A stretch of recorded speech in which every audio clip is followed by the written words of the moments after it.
Well, hello there. Thank you for joining another wonderful edition of Let's Go Tribe playing out of the park baseball. Where we left off last time was an interesting spot because it turns out that the Cleveland Indians in our wonderful playthrough were in a really terrible spot. A really terrible spot in terms of the team's finances. They're still in a pretty bad spot, as you can tell. And that's not great. um, a couple of small things to go over here. I'm trying to figure out how to get music to play correctly on the stream, but I'm still bad. I'm bad at Twitch. I'm still very bad at Twitch. So I can't. I haven't figured out how to do it in OBS without accidentally looping everything infinitely. I think I'll get to the point where I figure it out someday. That is not this day. Stream health and everything seems to be pretty good, so that's nice. I think this is probably live. It'd be pretty funny if it's not. Looks good. Feels good.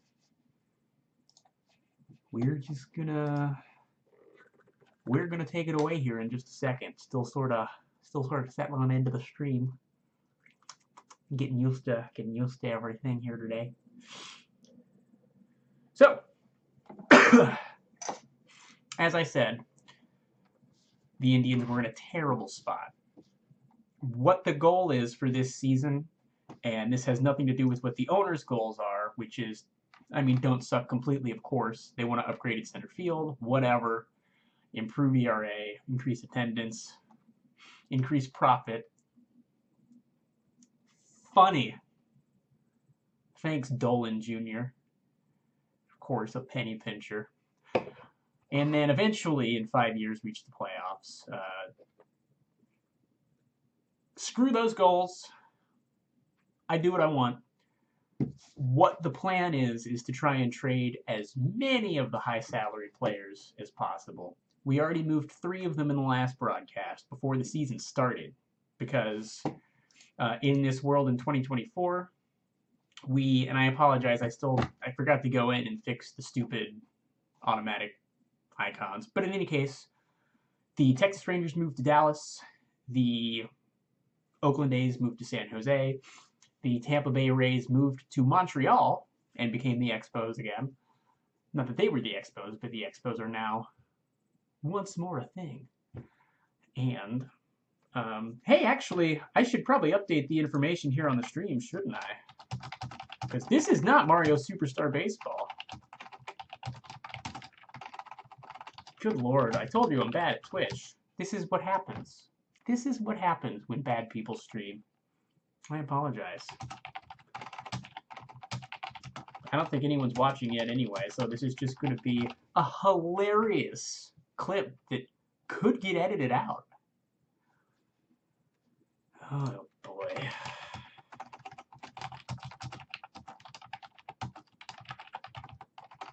There's a million of these. Is that right? That's right. Hey, look at that! It probably says the right thing now.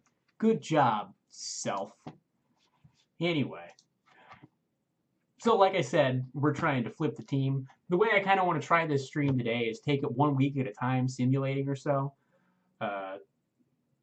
Try to figure out when we can flip guys. Can we get some prospects back into the system? Still not great. It's only dead in the middle, actually.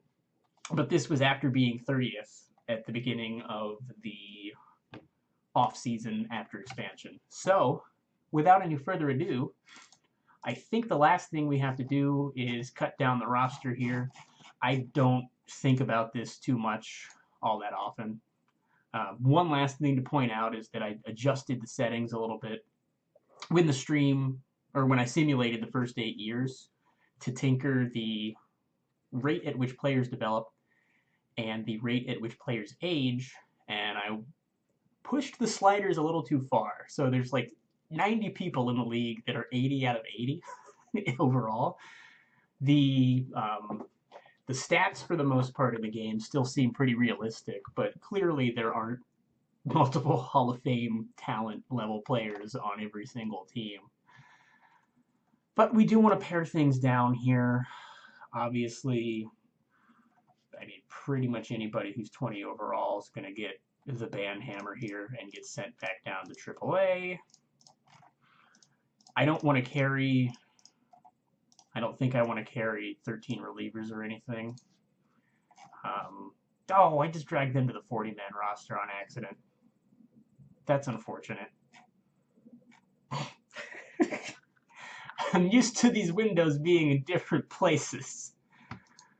Oh. Well.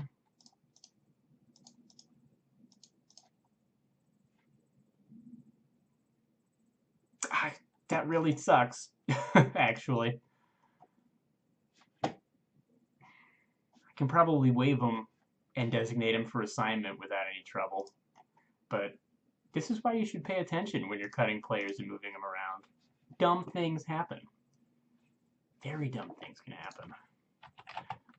One other thing, as we're doing this, I'm still relatively sure that the way I'm streaming at the moment is a total dumpster fire, so I want to look at it from your point of view. Looks great! Okay. Fuck me.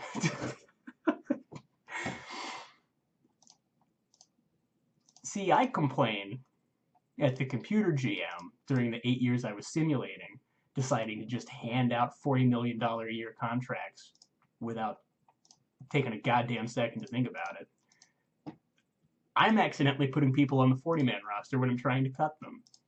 Who am I? Who am I to be angry at the AI? Nobody. I'm a nobody. Okay. So, we're actually getting into people that don't completely suck now. I like to just drag them to AAA. I'll let the assistant coaches, the simulated who sits and whatnots, just figure that shit out. It's only in rare cases that I will intervene with their decision making. So these are all the idiots that I accidentally... He should be able to go. Yeah. I accidentally added all these guys to the real roster. He's the only guy I'm worried about possibly getting picked up. But demote to AAA Columbus. No, it's being a punk about it. These guys are just gonna designate them for assignment. So checking the 40-man again. Good. That seems like it worked.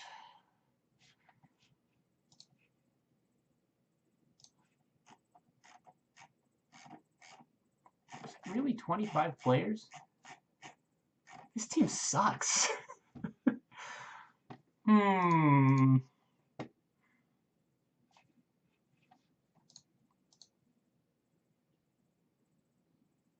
I don't really even think... Oh, that's sad. Yandy Diaz is one of the prospects for the Indians, and that's a really depressing... It's a really depressing lifetime war. It's great that he had 2 World Series trophies, because the Indians did end up winning in 2017 and 2019, but... God damn it.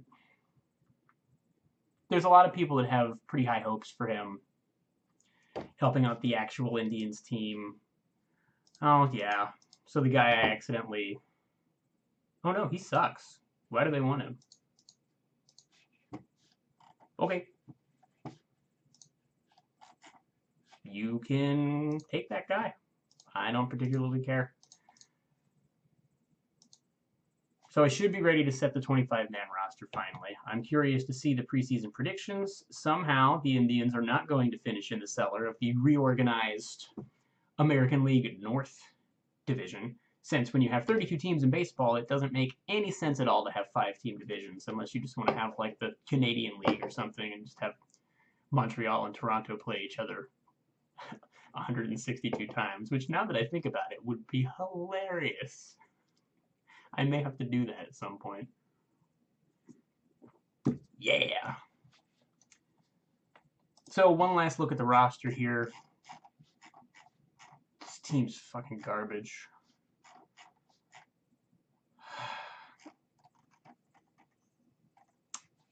curious to see if there's anybody interesting on waivers.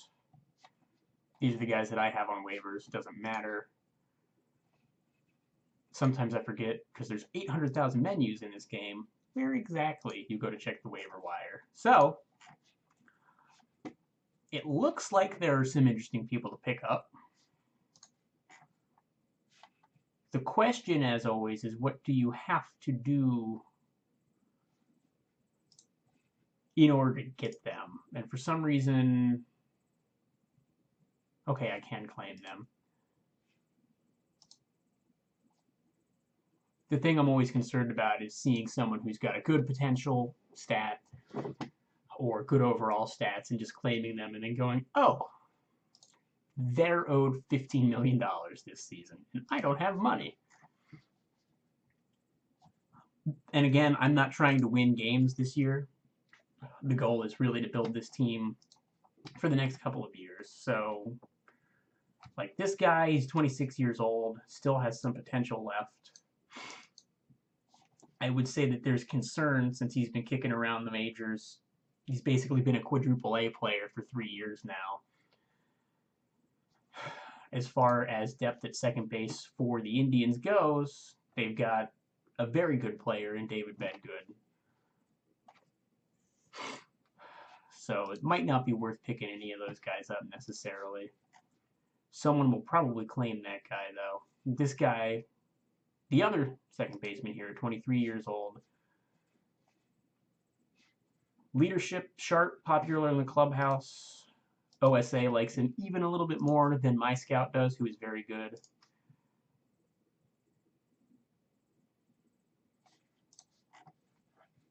Yeah, we're gonna go ahead and claim him and just see what happens.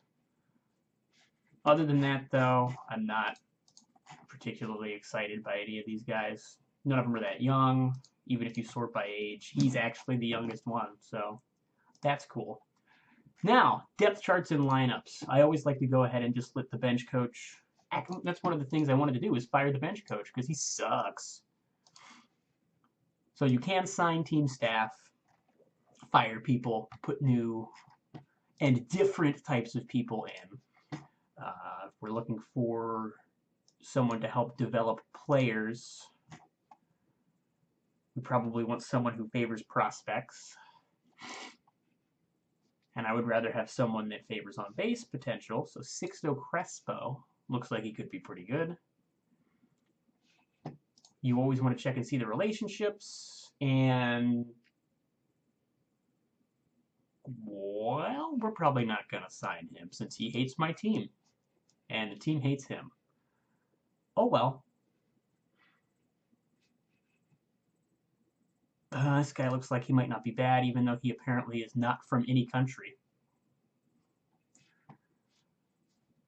Real weird thing here.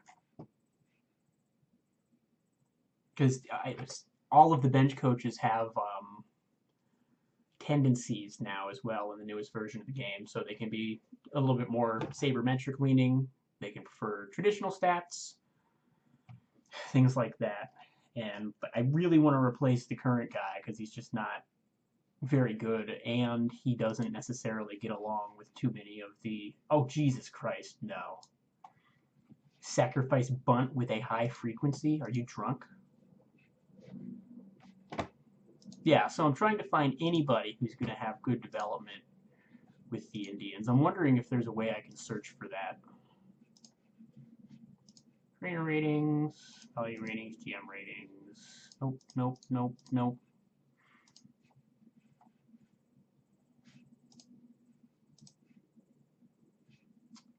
I do want personality and management style in here.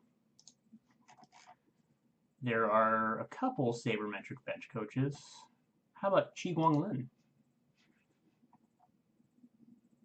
That seems reasonable enough. Poor influence and development, still relative, it's okay relationships with players.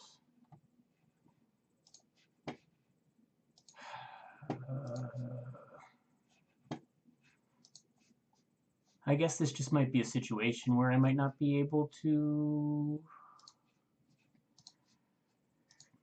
Move the coach.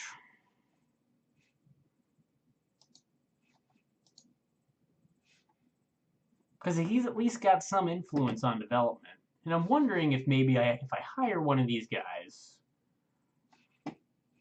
they'll start to have that kind of influence. Because it could just be that everybody in that pool's not showing up as having any influence, because of course they ain't on the team yet. Ah!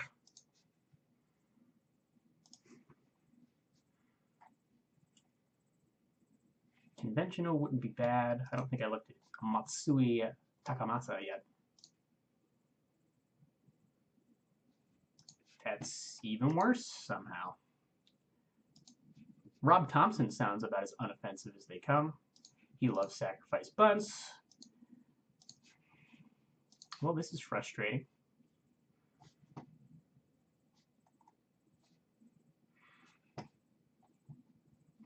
Hey, he's 0 years old. That's fun. Based on the way that some coaches in baseball act, that seems about right for the way that they would treat players. Nothing wrong with favoring power. This isn't bad. We're trying to move Jose. Ben Blevins is a bench player.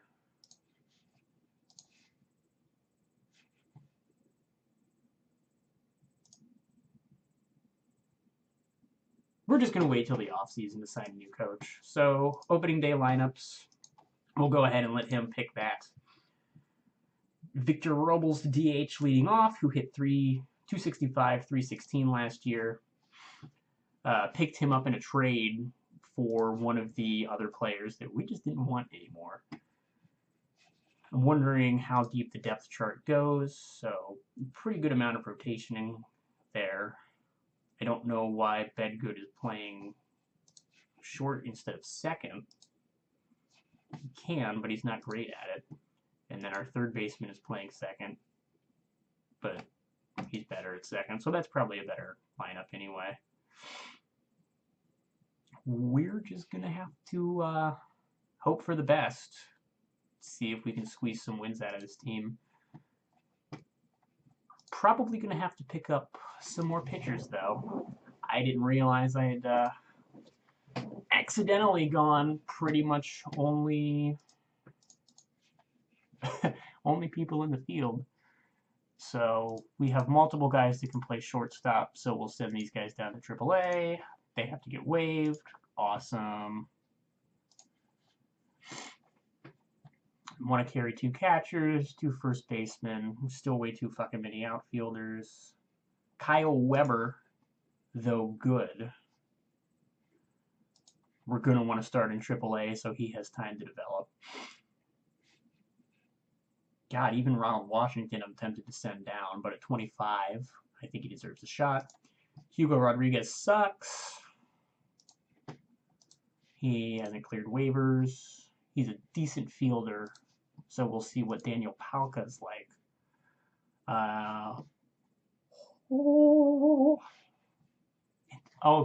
So this is one of the other guys that we've been trying to trade because he's terrible and he's making $23 million. I didn't trade for him. Good thing is we bleed this contract off this year, so he's just gonna ride into the sunset with the team, I think. Jaron Shelby, good glove guy. The old saying is you can shake them out of a tree. Out of option years. Just waive him and hope for good luck on that. So that's 1, 2, 3, 4, 5, 6, 7, 8, 9, 10, 11, 12, 13. And carry 12 pitchers along with that. And there's not really anybody any good in the system. This is a problem. So, just to pick up some extra guys to fill out the team this year, it's probably not a bad idea to try and pick up 1 or 2 relief pitchers. He's on a 1-year contract, so I'm all about that. And he's an extreme ground ball pitcher, so we'll try to claim him. And the claim was rejected. David Berg. 1-year contract. Blah, blah, blah. Rejected.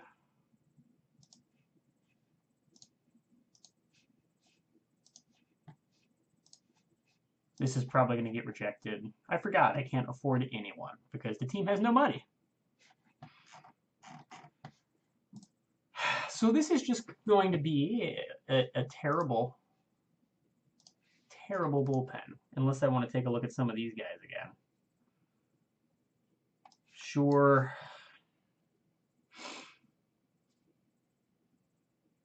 No. So he needs time to develop.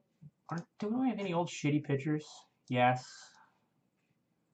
He's out of option years, but we'll probably cut him soon. This is going to be abysmal. Oh, the farm system is so bad. And you know who else is going to get the call? Riley Thompson. So, good Lord. That's just going to go ahead and be our staff. God, it really doesn't matter what else I do here. I just want them to try to use the good relievers as much as humanly possible. And we're even going to let them use starting pitchers in relief because as freaking terrible as everyone else on this staff is, I don't even want to mess around with it. Oh, excuse me. So, we've got everything ready to go here. We'll go ahead and play the opening day game. I think that'll be fun. I had a what on the roster? What have I done? What have I done?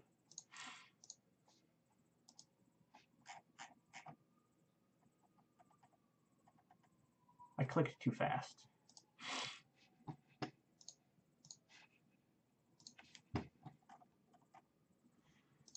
Pop up again, right? Spring training invitee on the active roster. So, oh, it just means he's not on the 40-man. Boom!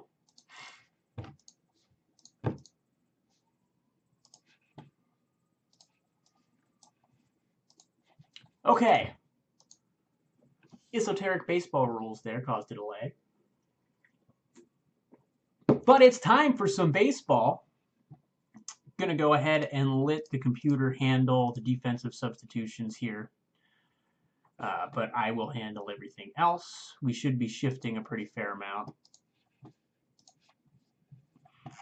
In left field, Benson's playing right. Robles is hitting DH and leading off. Ronald Washington is in center. We'll play the loser. Why not? And we're off! The first game of the 2024 season here in Baltimore.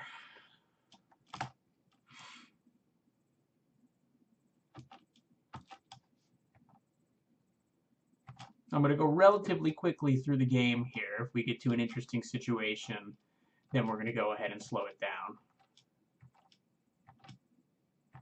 And we're already losing 2-0 thanks to a 396-foot home run given up by $33 million man Sonny Gray. Frustrating. Going to have to be aggressive on the base path, so we're going to send him. And he's safe. Delightful. So now we've got runners on the corners here, 2 out. 1 out, rather. So we get 1 back. Here's an interesting thing about Out of the Park that I've noticed. I don't know if anyone else has, but double stealing seems to have a success rate around like 80 to 85%. Almost no matter who's going. In this case, we're going to test it out again. He gets thrown out, of course, so I look like an idiot. But I'm telling you, if you've got at least a decent runner on second and you feel like being aggressive on the base paths and there's also someone on first, try the double steal. It works way more often than actual steals of third base normally do.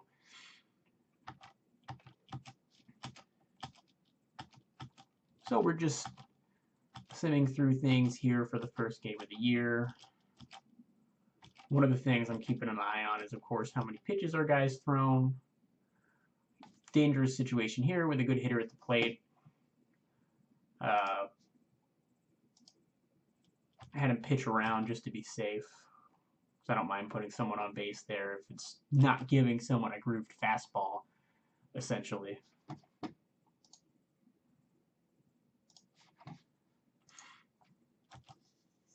And one of the other fun things, if you are a fan of the Cleveland Indians and are aware of prospects, Bobby Bradley did develop and become a great player. The thing is, he's like the only guy in the pipeline that actually managed to do anything with his life. It's pretty depressing, actually. All of the other prospects, like even Bradley Zimmer, flamed out at like 28, even though he's one of the ones that Indians faithful have been pointing to, hoping he'll be the answer at center field eventually. And our Indians are not really doing much here at the plate, unfortunately. Still close, so they've got a chance. But even now, start with a base runner, still can't do anything. It's 4-1. So at this point, Indians probably aren't going to win this game, so we're just going to sim it all the way. I have a feeling that's what most of the season is going to be like. So we'll go ahead and do the rest of the week here. I honestly think this team could be like a 60-win team at most. So, yep, Portland picked up our player here. They're an expansion team as well. Since it's Portland and Austin, they got the new teams. So I'm not surprised they saw a person on waivers and decided to go for it. And we got our guy, the young second baseman here, off of waivers. So he's now been designated for assignment. We've got an open roster spot.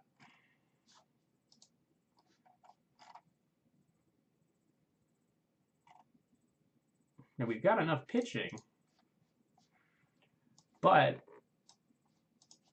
okay, so he does have a major league contract. So we've got to put him on the 40-man roster, but I want to keep him. Okay, he's out of option. He's 23 and out of option years. What the hell?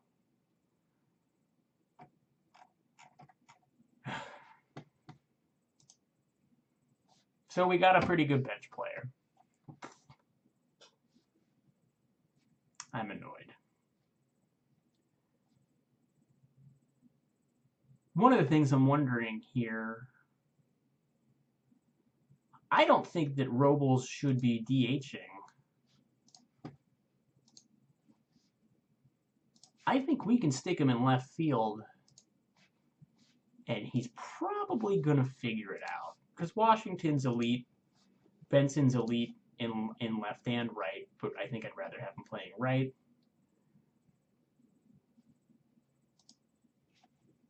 With his statistics here, he's going to be a good defensive left fielder. So that's exactly what we're going to go ahead and do. And under no circumstances should he be leading off. So we're just going to go ahead and bump him down. And we're going to insert Ben Blevins because, at least according to our scout, and at age 22, if you look at maybe we advanced him a little too quick here through the system since he's going from low A ball to the major leagues. But our scout seems to think he's ready, and it doesn't matter what happens this season. So into the fire he goes. From low A ball straight to the bigs. Get it, Ben. I don't think he should lead off. The other thing I'm not sure of here is who the hell was any good last year. Because again, I ended up simulating everything for a long time. So what I'm taking a look at now is last season. What did the statistics look like? So in 157 at-bats, Jose Ramirez had the highest on-base percentage. I have a feeling that's going to hold again. I'm going to go ahead, and since he's a switch hitter, he's going to lead off against everybody. We'll break up a little bit of the lefty-righty stuff here, but I don't want to do anything too crazy. I don't really think it matters. Damn it. Sometimes I click things, and I click the wrong things. Have him generate depth charts from that. I don't care about National League lineups either. So Bradley's in a good spot. Everybody seems to be in more or less the right position here. After Bedgood, as far as hitters go, I don't think it really matters. And these guys aren't bad. They're not bad players, but the pitching is atrocious, so that's part of the problem. Bedgood had 45 dingers. There's a lot of 20 home run guys on the team. Benson should probably be higher in the lineup.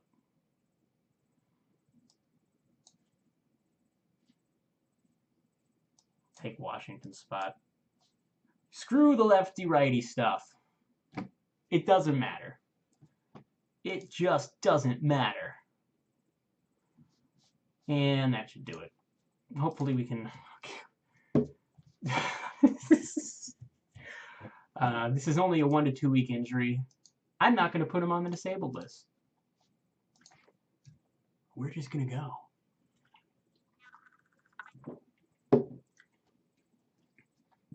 It occurs to me that something terrible could happen, and this team goes on an absolute tear. Completely destroys the league, and then we end up in a situation where I don't end up getting a good draft pick for these guys. We aren't able to move any of the players, and basically everything will just remain very sad forever. And that would be bad. Matt, at some point, pointed out that Schlichtings are cheap. Yes, I am forcing myself to be cheap at this point. I really have... I have no choice. I have no choice.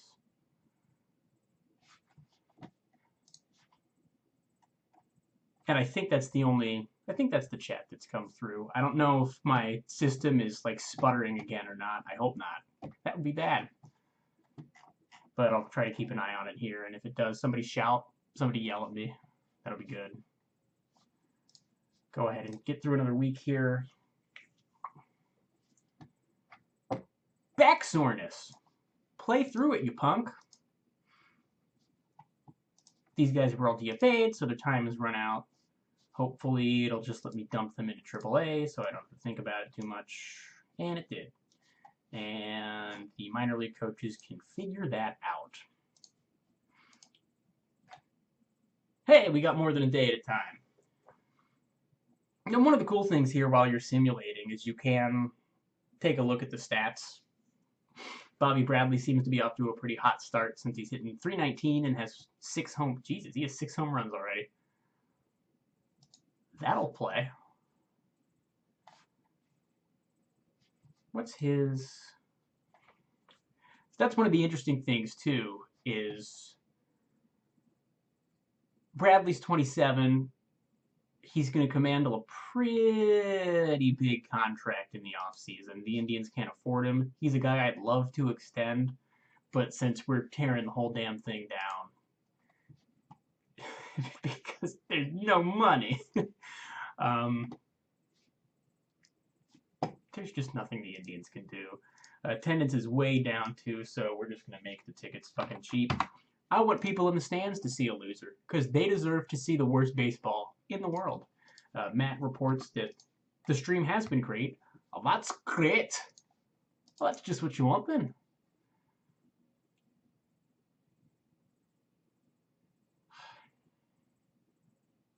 Is it fair for a terrible team with no money to get hit by the injury bug in the first 2 weeks of the season?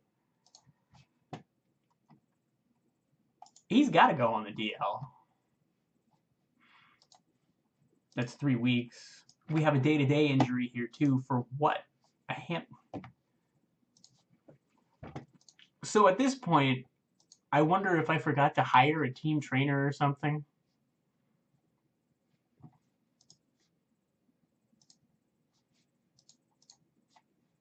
He's supposed to be excellent at prevention.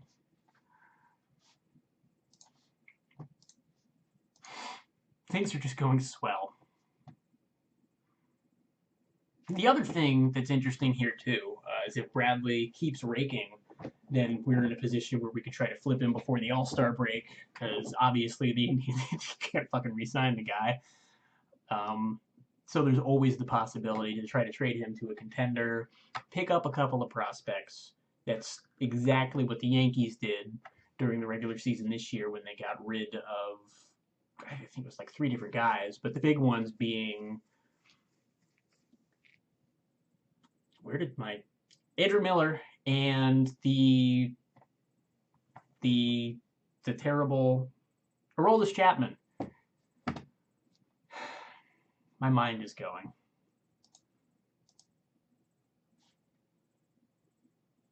I'm just gonna, who's a random outfielder who we can throw into the fire? J.B. Woodman? That's a great name. Welcome to the show. Strictly based on the merit of your name. One of the fun things I like to do in this game is the Indians have a prospect named Sicknarf Loopstock. He's like the 6th. If he made it to the majors, he'd be, I think, like the 3rd to make it from Aruba in the majors. Xander Bogaerts is one of the ones that's up there now.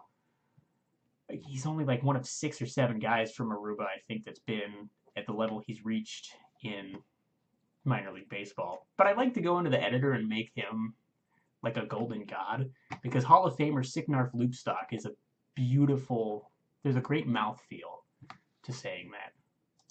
Hall of Famer Sicknarf Loopstock. So we managed to boost the attendance a little bit. Price is down 37%, attendance up 6%. Let's see if we lose the series to this expansion team. I do have it auto-saving every month just to be safe. Although there's like 3 leagues in this one. When I normally play, I'll just use the American leagues and pretend that Japan and Korea don't exist. For this, I thought it would be fun to have those leagues so we get some more interesting international prospects as we move forward. Useless international player. Will Benson got hurt for 3 days, so nobody cares. 16-year-old Alex Rodriguez. And he's terrible. Dat name, though. I don't care about the development report at all.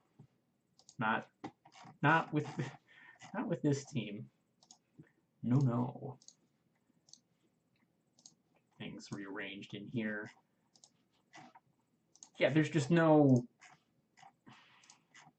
The only guys that look like they're going to be worthwhile are a couple years away in the farm system. And, yeah, the Indians just got swept by an expansion team. Fuck yeah. So, Ronald Washington is ready to go back, but I want to give him a rehab assignment, at least for a week. As we all learned from Michael Brantley this year, you can never bring somebody back too quickly. Oh, I forgot. He tore his MCL. He tore his rotator cuff. That sucks. I guess that happened in spring training when I wasn't paying attention. Oops.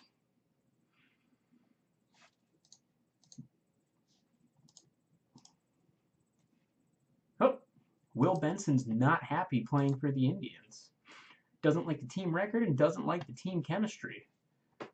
But he's somewhat of a leader. If he really was a leader, I think he'd step up and make everything great. Make baseball great again. But no. Again, this is a guy I'd love to extend. I think there's still... Yeah, okay, so the Indians are going to have him locked down through arbitration because he's only got a few years of service. Going to get expensive kind of quick because he does look like he's going to be even though the potential's saying that he's going to regress a little bit, this is definitely a guy that you would want to have on the team. Play either corner plus defense and have a pretty good bat. On to the next week.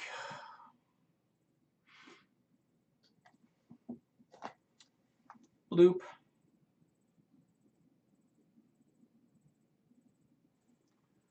Jesus Christ. I think this is just a cursed file. It's not been any of the bad players. It's just been starters getting hurt. At least it's only for a couple of weeks at a time. But this is making things difficult. So we'll bring back Ronald from his little foray. We don't have a first baseman now. Right? Or no, we have Ben Blevins. But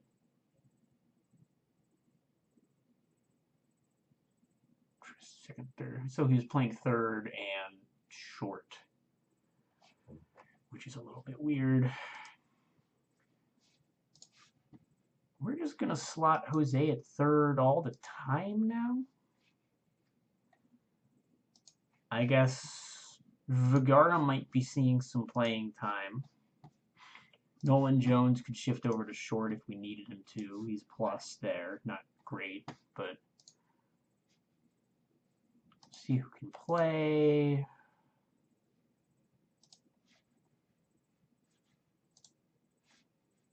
Yeah, there's no hope in Mudville. Why is he even listed as a third baseman? What the fuck? So we're going to switch him to shortstop just so that I feel better about the way he's listed in the game. We're going to move him to shortstop. While I'm doing this, I want to make sure that I have my options set up correctly. I do. Because one of the annoying things that happens in this game is sometimes if you forget you have certain settings toggled, the computer just goes in and blows up what you had going.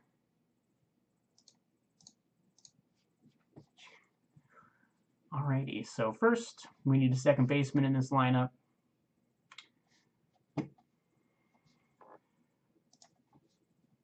Well, it's not like we have a choice. Already playing the guy we picked up off of waivers. And then we need a center fielder. Hello, Ronald. He will not be hitting cleanup. We're going to put Benson there for now. Although I'm curious to see so far if anybody's really crushing it. Bradley is. That's right. We'll put him up third in both. I'm not going to bother to look at splits right now. This was last year. It doesn't matter. This team sucks. On to the next week. I don't even want to look at the pitching statistics.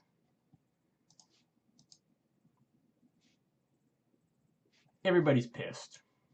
That's all you need to know about that email. There's fighting in the locker room. Maybe that's why they keep getting hurt. Actual fisticuffs going on. God damn it. I'm going to have to turn off personal messages here in a bit because I don't want this stream to get interrupted every 2 seconds because some player comes in and is unhappy at the situation in the clubhouse. Which isn't my fault. I stepped into a dumpster fire and now I'm just sort of poking at the trash hoping it goes out soon enough that I can throw all of the garbage away. Depending on how quick we can progress here, I want to at least get to the All-Star break if we can. You know what? If everybody's this pissed, I'm just going to see if there's a free agent that has high leadership to calm them down. Leader ability. Who's got the best? David Fry. Oh, King Felix is available, but probably dead, right? He dead. Ooh, Tommy John surgery at age 38. He ain't never coming back. We'll pick up this relief pitcher, who actually might be able to do spot starts. Very popular. Possibly pretty cheap.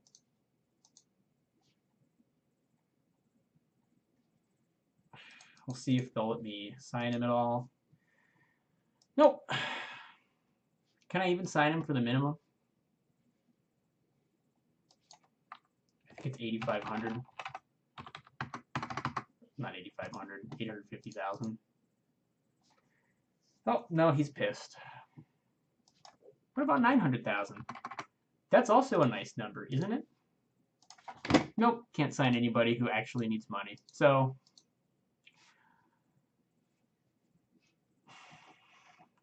is there anyone who's not total garbage? No.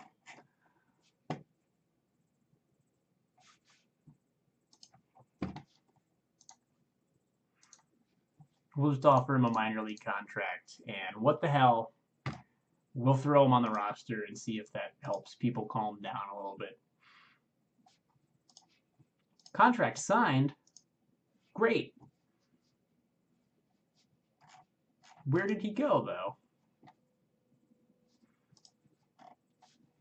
Like, legitimately, where did they put him? I can't even remember how to spell his name, and I just signed him. Good thing it's in news. Cornell. To the Clippers. He never made it above rookie ball. So, naturally, I think he's a great fit for a major league roster. We're just going to cut this guy. Who cares?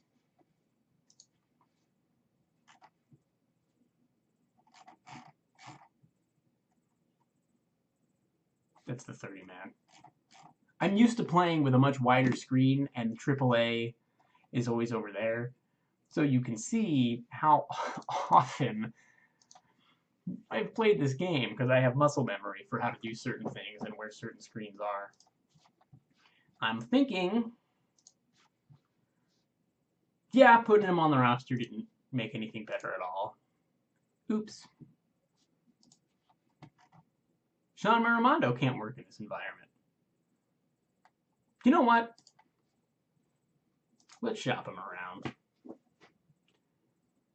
Gary Sanchez. What? But why?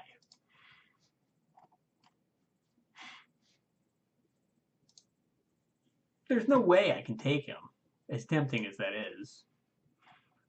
I'm assuming that he's got... Yeah, this would just be a weird salary swap. Because Sean Miramondo is making $28 million, of course. He's locked up for 5 years and isn't very good. We don't want that. How long is Panic? 3 years. 2 years. So, yeah. He's just going to have to write it out. Quit being a little bitch.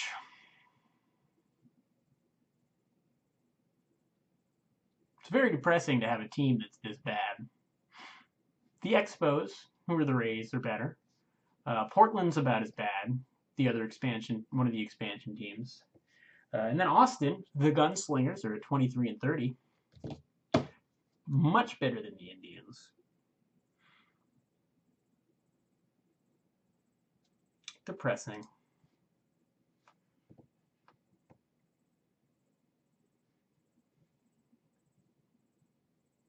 Corey Wilder is the clubhouse leader. A happy clubhouse is one of the keys to success.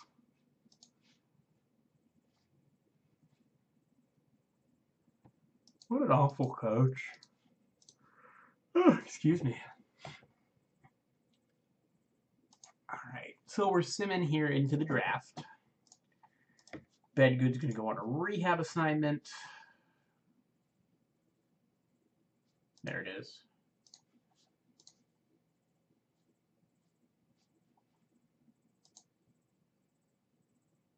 I don't know exactly where the Indians are going to be drafting.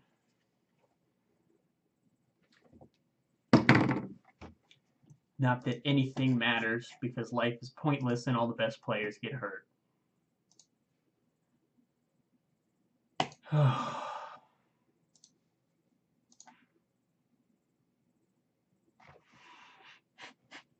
This is such a bad team. Oh, I feel like I'm having fun with how bad these guys are, so I'll go a little bit longer, I think. I'm just tweeting out a quick thing here about this.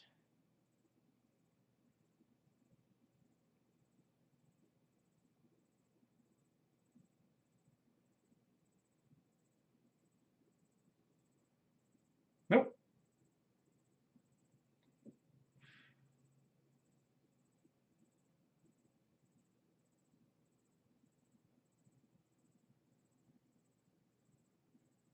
Yeah, we'll be back after just a moment here.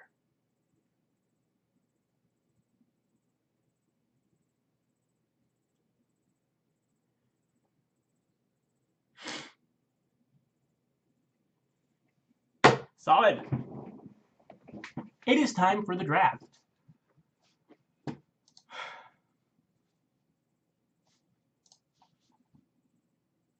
Come on!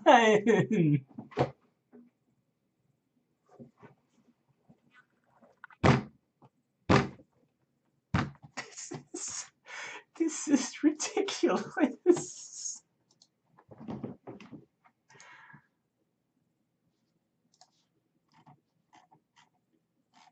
I'm pretty sure my disabled list would beat my current active roster, even given that there's significantly more players on the active roster.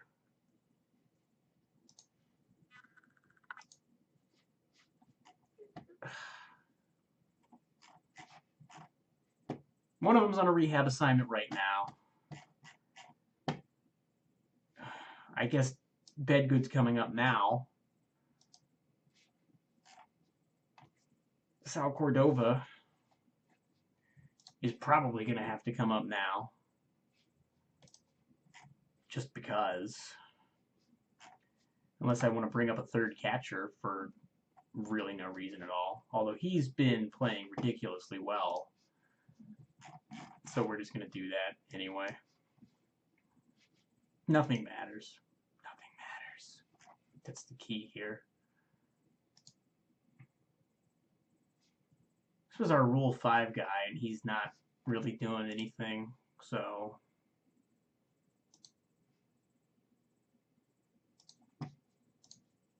But the way the Rule 5 draft works...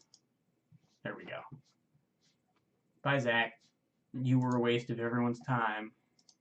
You were a replacement level piece of garbage. And this team is so bad, I'm not even worried about lineup construction at this point. I'll just put Jose to lead off. And play third.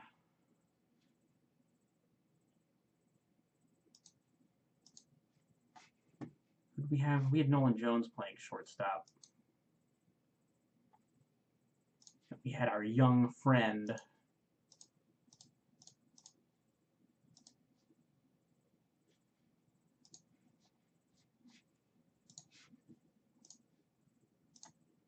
there we go. That's about as comfortable as I'm going to get with these lineups.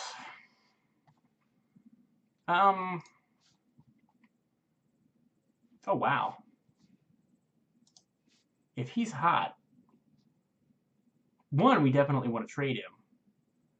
I'm just going to put him in the lineup because if he starts to play well, the teams think it's a good idea to sign someone who's clearly on the decline, who's making $28 million.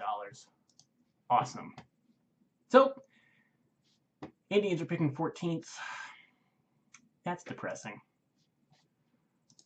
Just go to the next pick for the Tribe. We'll look at all players. This is according to our scout as to who he thinks the best available players are. I never draft relievers. And this is a reliever in hiding, basically. In this game, it's really, really easy to turn over and find players that are that you can turn into good relievers. A lot of times there's even position players in the draft that are a little bit later on in the league. They're a little bit later on, but they've pitched before and they actually have pretty good stats for that. You can turn those guys into pretty good relievers eventually. One of the things I do like to look at when drafting is leadership ability and work ethic. So this guy, who's rated at 74 overall, according to our scout, not a great leader, but that work ethic is quite intriguing. It's definitely someone we're going to want to look at here. OSA doesn't necessarily project him to be a star, but our scout's better, much better than the OSA scout. And hello to Evil Chameleon, which is Pyro from the Let's Go Tribe board, if I'm remembering correctly. You're witnessing an unmitigated disaster of unprecedented proportions in regards to this team. This is an intriguing guy, too. Righty, average competition level, high school pitcher. OSA loves him. Head scout loves him. He can throw in the 90s. And there's no pitching at all in the pipeline. I'm interested to see what the scouting director recommends. Same guy that I was looking at. The only other one I want to poke around on first is Austin Hoffman here. OSA doesn't like him nearly as much. We're going to draft him and offer the slot bonus. Hope for good luck.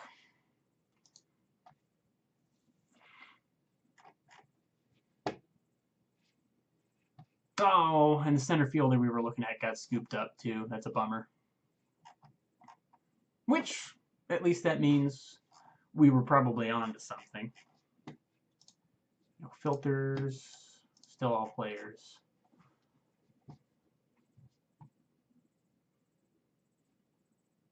Probably not a good thing that there's only 8 third basemen in the entire organization, huh?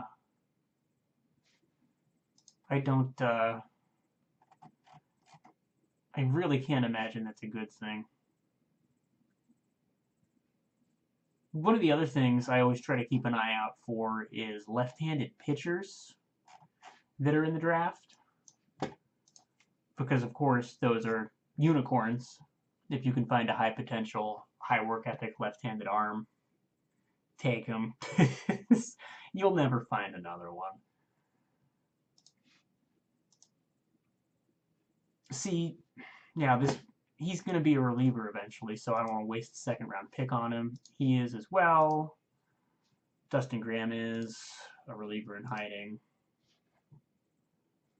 That's tantalizing power, but he's a high schooler who's probably asking for $1 billion, which we don't have.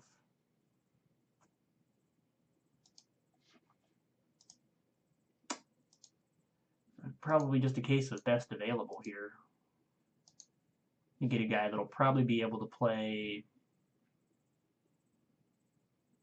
either second or first.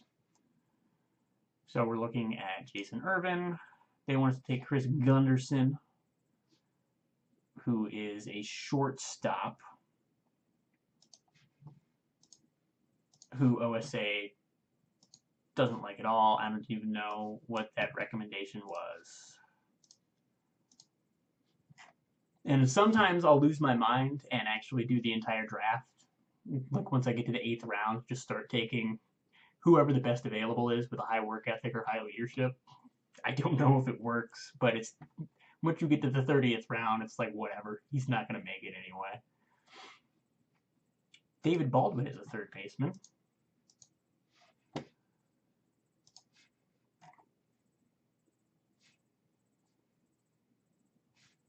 He might be a good pick. He seems very insistent on Brandon Amaker. who, yeah, that's the right choice here. People starting to fly off the board. He's the impossible guy. Just get him. Someone pick him so I stop seeing that 74 number and getting excited. See, this would be great, but we don't have any money. Again, no money.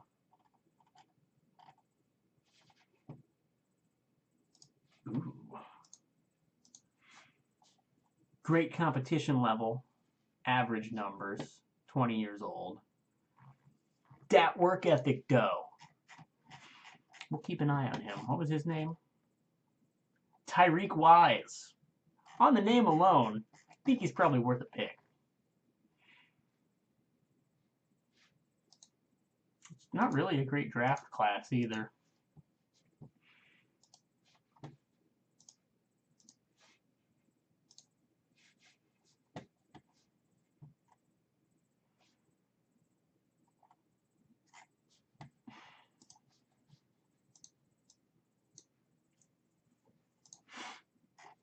Felipe Miranda.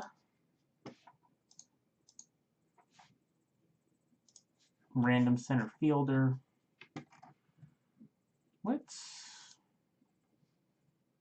I want to take a flyer on a pitcher here.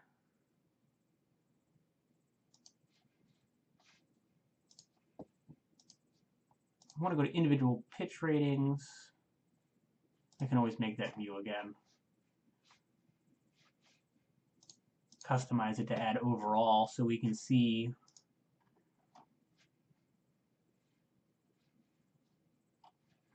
or even just their potential.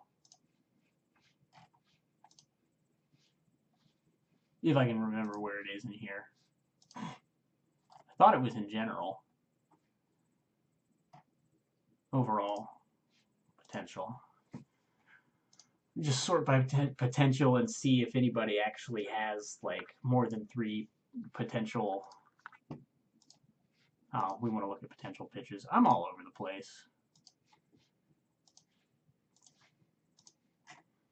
Anybody's got a decent number of pitches. He's at least got 3, but with a pretty low ceiling on his changeup and not a lot of control developed. He's the one who's impossible to sign because he's asking for $3.5 million. This guy's at least got 4 pitches and he's a lefty.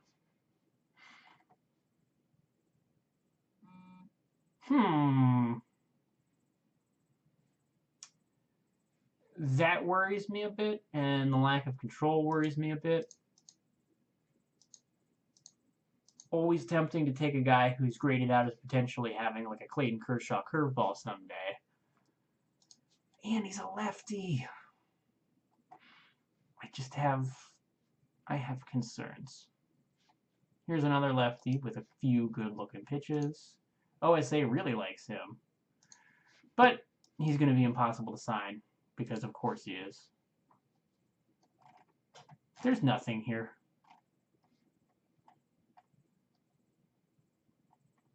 There's nothing.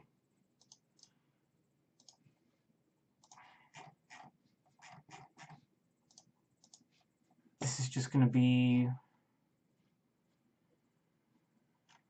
It's just going to be a depressing season full of terrible, terrible baseball.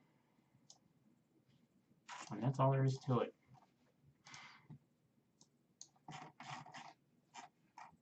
Is this all of the players? Here we go.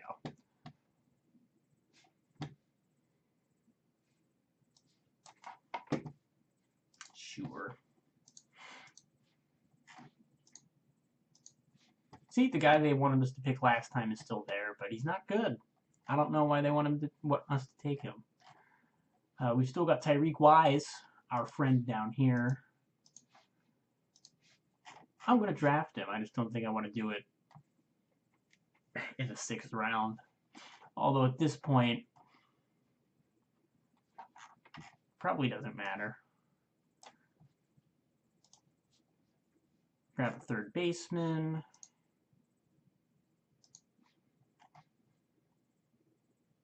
Low work ethic, so that's a no.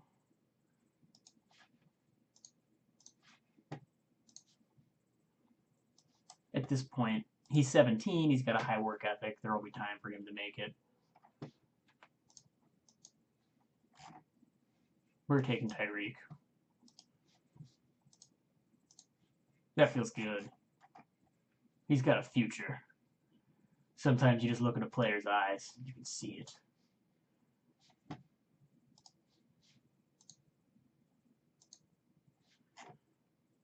And then, just to round out guys who still have potential, take Billy Trailer.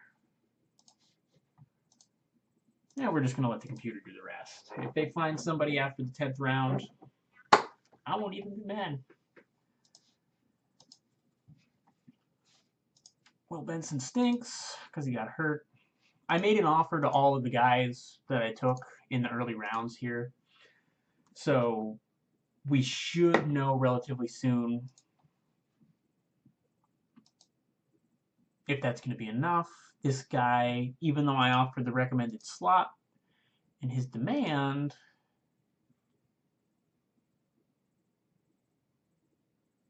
oh, that sucks. Why'd that happen?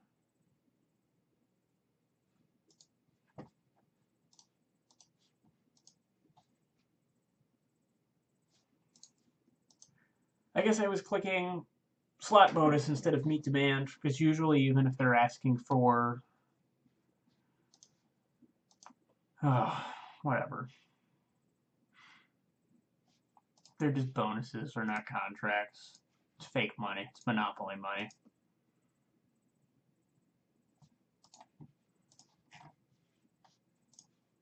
So it looks like they're all signing. Jose Ramirez his ankle soreness. Nobody cares. Cool. So they all signed. At $17, attendance is still flagging. We're just going to make it $15. Whatever. There's a lot of money coming off the books, so that's good. We'll see if that guy's still raking. Daniel Palka cooled off a little bit, but he seems to be having a good year, so we'll just see if anybody's interested. Nope.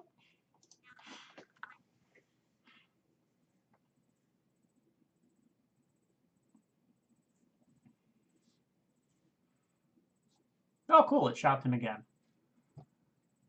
Relief pitchers. We're probably all making ridiculous money. Okay, so this is interesting. We could move him for Max Scherzer, who is a 39-year-old relief pitcher at this point. It's a 2-year contract. This is a vesting option. He's got to get to 180 innings. He's not going to do that. So we're basically going to be trading a guy. That's coming off the books too. So it probably doesn't matter if we move him or not. Unless we can get a prospect out of them. So we're going to find out.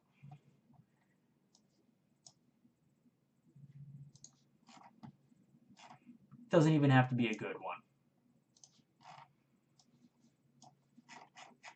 See if he wants to play ball. I want Vinny.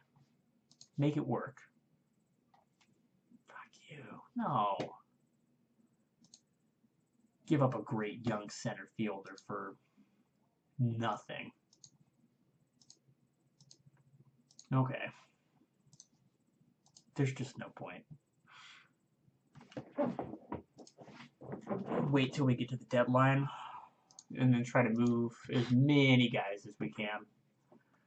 The fun thing is I did make it so that each team still needs to have a representative at the All-Star game. And since nobody on the Indians is anywhere near the top of any of the leaderboards for those things. Ha! 21-year-old center fielder Sal Cordova continues to rip up AAA.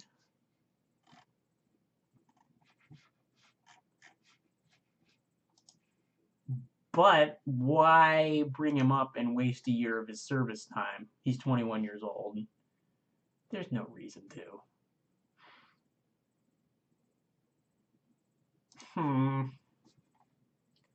I mean, those aren't elite hitting numbers, but for center field, that's solid.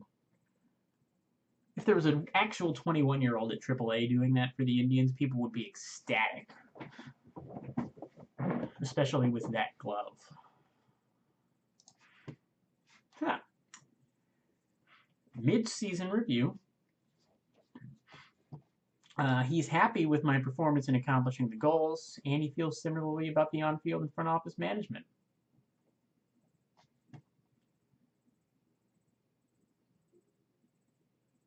I don't understand how he can possibly be happy with this team, but I'm not going to complain. Ugh.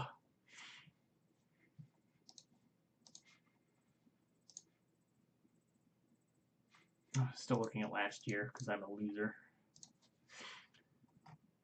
Yeah, everybody sucks. Ben Blevins, our friend who made the jump from low A ball all the way to the major leagues, has the highest on base percentage. And Ronald Washington, who took 8 years to come up from the 4th round in the draft, is the best player on the team by far. So that's encouraging. There could be a really good outfield here in the future. It's just, you know, there's not a really good outfielder there right now. Outfield there right now.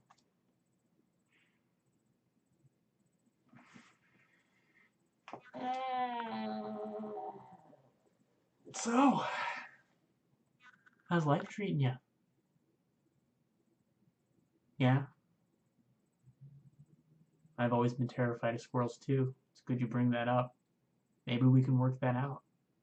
Do some exposure therapy. Start with mice, then rats, work our way up to squirrels.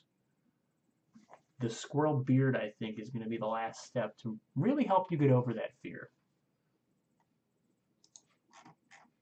Yes, we can get you a rabies vaccine as well. That's fine. We'll protect you. We'll protect you as well as we can.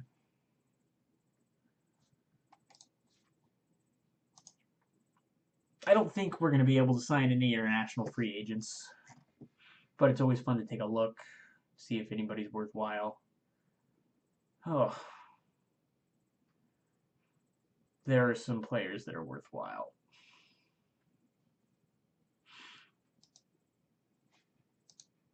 Oh, can't we just sign him?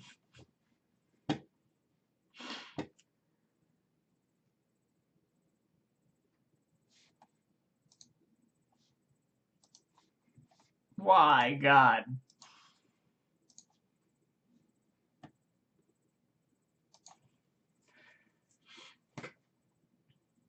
What a painful season. He needs a rehab assignment. I don't want him to be dead. I'm still not going to look at the pitcher statistics. I don't want to know. I'm sure they're completely miserable. Oh, I have it set up so that the GM automatically makes totally ridiculous lowball offers to the international free agents, because every once in a while, one of them lands. But I don't think they are going to be able to afford anybody here, so I'm just going to turn that off.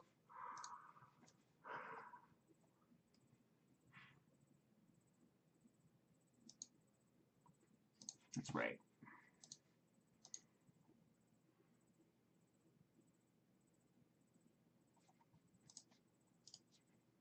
He's going to go on a rehab assignment as well.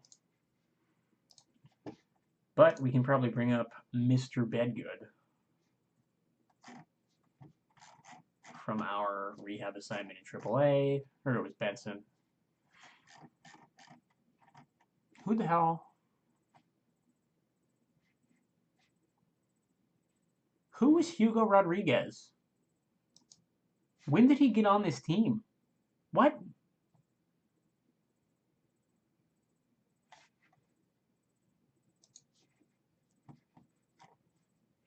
It's all very confusing.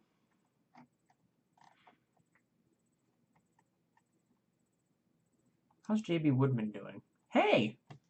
He's a net positive. Good for JB.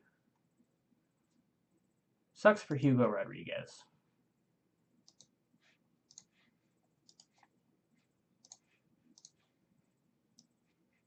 Nope. Wrong Plar. There we go. Take a second to rebuild the rosters again.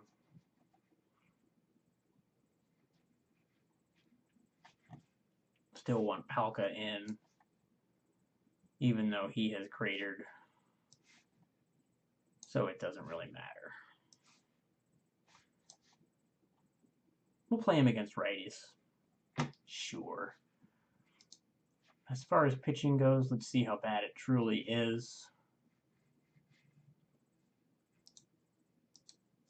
Major league level, make sure it's this season. So, hey, the random guy we picked up off of waivers is having a pretty good year as far as whip goes. Although,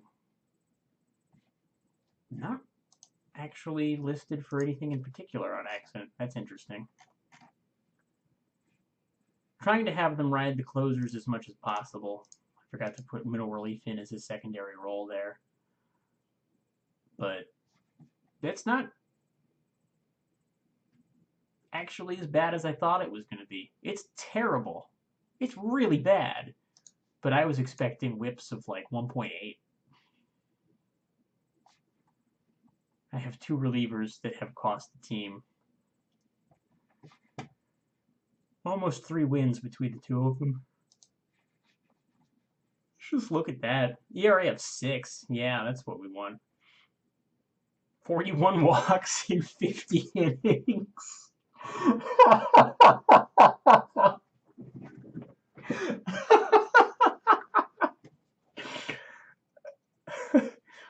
Is there anybody at AAA that can help? Yes, there's somebody who's not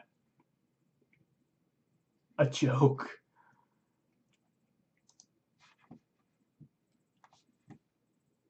God, that's so bad. I just have to get rid of him. That's so bad.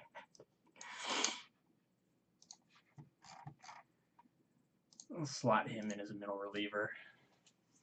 Why not? So now... Oh, we forgot about the All-Star teams. Who was the All-Star?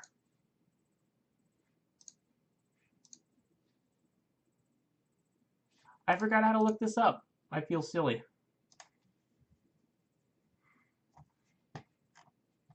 Previous events, news from around the world. No. History index.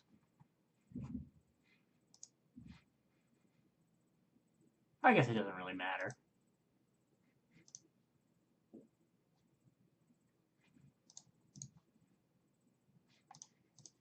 We'll turn on major awards then. I wanted to see who they randomly picked as our all-star, given this total joke of a team. So we'll send it just before the date, just before the trade deadline here. Hopefully,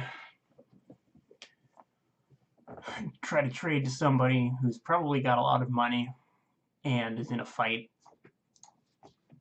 to attempt to, win one of their divisions. So someone like the Phillies or the Mets. Maybe someone like the Cubs, who probably have a pretty good amount of money. How did this team win 5 straight games? Are you kidding? That's not Guess it is possible. Who did we...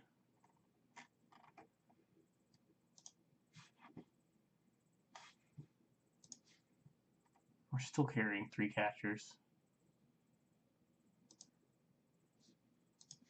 Oh, that's right, because I couldn't get rid of this guy. They're actually not bad. That's interesting.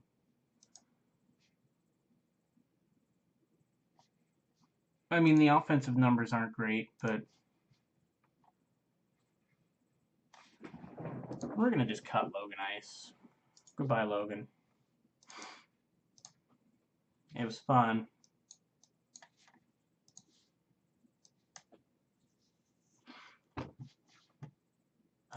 It's the 19th. One more day. 6 wins in a row. I'm almost proud. Almost. Man, Sonny Gray would be a great trade.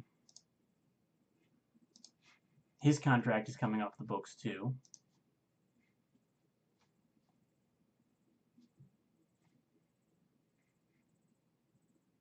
Why can't I shop him around? Because I'm looking in the wrong place, of course. Oh, yeah. Yeah, there are some teams interested in this. That's fantastic. I want to look at the standings. That's not the standings. Shoot. I thought that was the standings. So the Twins are still potentially in it. That could be... They could be hungry enough. They're straight up offering me prospects here. Okay. All right. Yeah, let's talk about this catcher.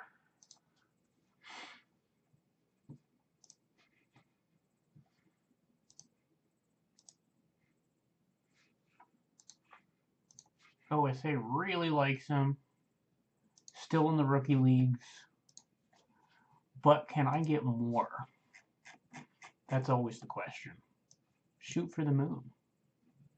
Oh. Okay. Let's see if we get 2 top prospects from this guy. While we're waiting on that, why not blow it all up? Who wants a Jose Ramirez? Sorry, Angry Hamster. These are just the times in which we live. We must cast all out. Ooh. This is kind of fun. I'm usually not in a position here where I'm flipping the best players on my team for prospects. So it's fun to see other teams just sort of floating them out there like, yeah, that sounds great. We'll take this $30 million contract and give you one of our top prospects. Hey, Mike Lyons, brother of Matt Lyons, I'm sure.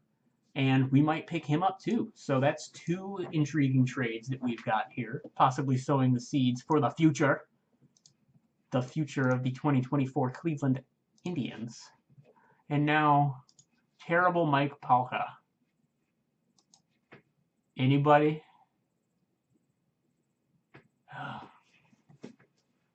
Nobody. Can't shop any more players today, so we'll just finish up. I forgot I DFA'd those guys.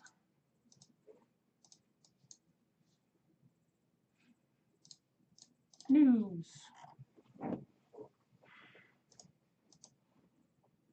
Yeah, you're not getting extended. Twins just dealt somebody else, but it's not one of our guys. Give me good news. Okay, we got our Philadelphia trade. So we got 2 of their top 3 prospects here for Sonny Gray, who's the best pitcher on our team, but it's the end of his contract, so the Indians aren't going to re-sign him. And for a half year of baseball, the Phillies have decided to give the Indians some of the top guys in their farm system. I like that. trading difficulty is on above average. I don't have it on high. So maybe that's a little unrealistic, but let's just see. Fans are like, we lost our best pitcher. New York's not quite ready to deal, but I feel good about getting this done.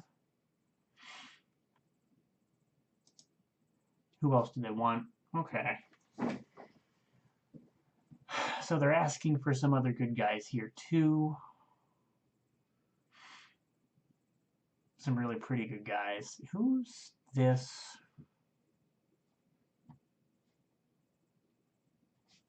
He's not a bad pitcher. Still under arbitration. We could move him if we can pick up another prospect too. I don't mind that. My only concern is literally not having any pitching to speak of. What about, let's see if they want J.B. Woodman. Huh? Does that let us slide another prospect in? No. What about Cordova? OSA still really likes him. And we can shift him to a corner spot, so I don't want to get rid of him.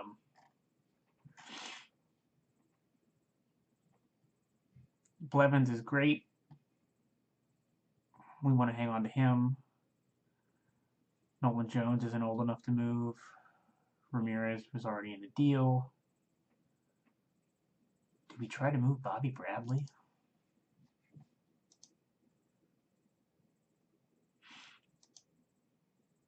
I mean, I probably can't afford to re-sign him either, because this was just an arbitration contract. And he's going to be worth like $30 million. I feel like a horrible person trading Jose Ramirez and Bobby Bradley to the New York Yankees, but they might have the budget space for it too. I just need to take someone from their 40-man who's also on contract. Oh, poor Justice Sheffield. He never panned out. That makes me sad. Evan Smith? Not making enough. Billy McKinney?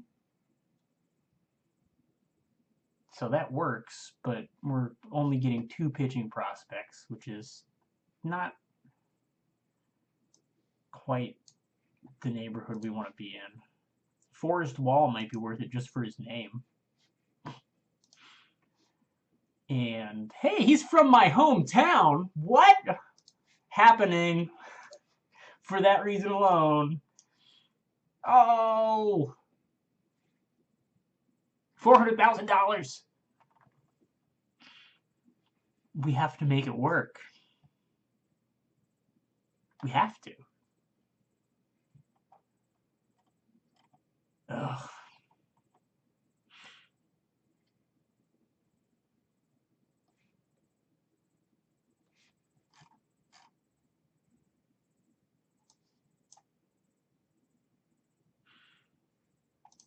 Okay.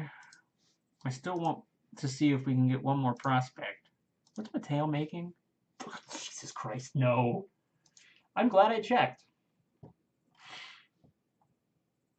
$35 million contract. Not even once.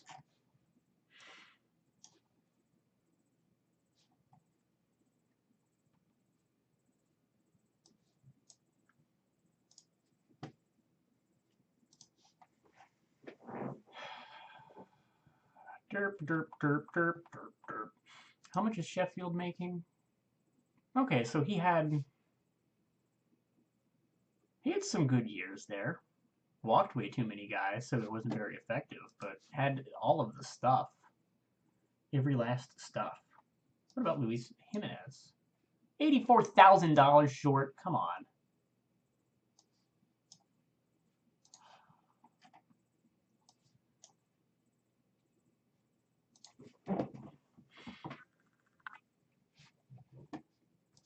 This is a weird trade.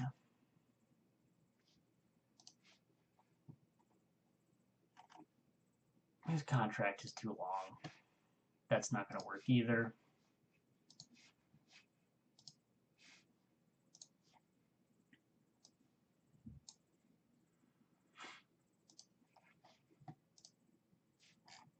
Who signs a reliever for...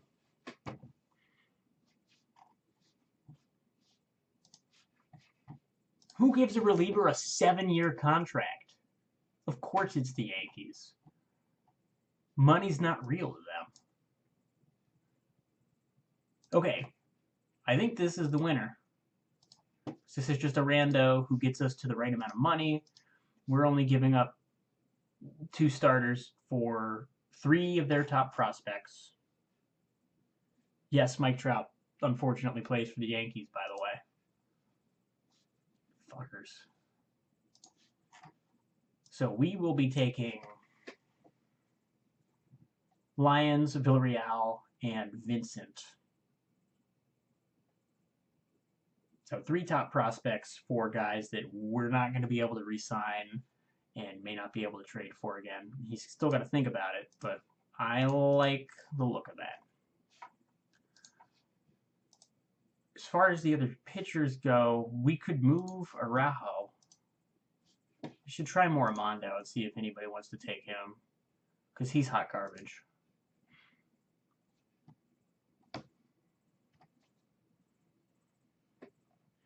Even if it's only 1 prospect we can toss in here, it could be worth it. Oh, I made Jonah Carey the GM of the Expos as well, by the way, because why not? And of course, never bunt, never hit and run. All of the on-base percentage, please.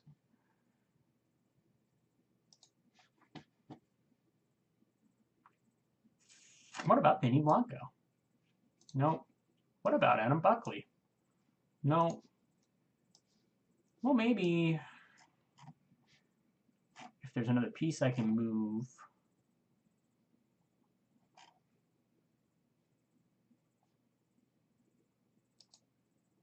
He's 26. How is his overall not higher? I don't want to trade him. He looks like he's actually going to be good.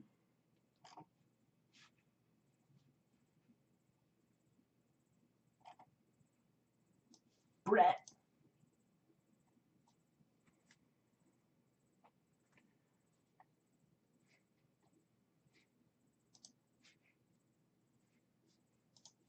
Aha, that's why.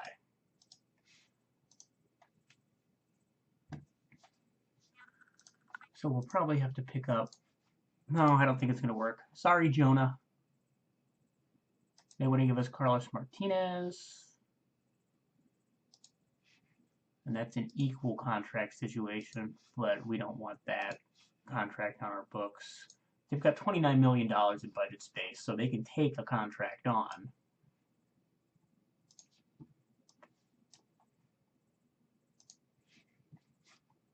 They don't want to play ball with us, even though they've got the money to be able to afford it. Bastards.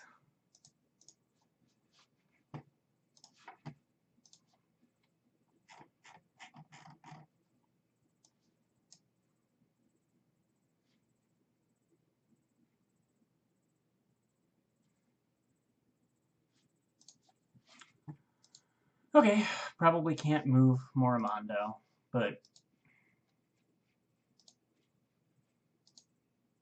I want to get that shitty contract off the books. -5 wins right now. Maybe if there's a guy who's only in for 1 year or something that we can move. The Expos at least seemed interested. So let's get someone that makes it at least potentially a good deal, just in terms of the money.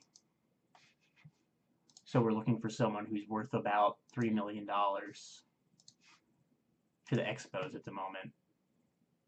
Not quite there. Bingo.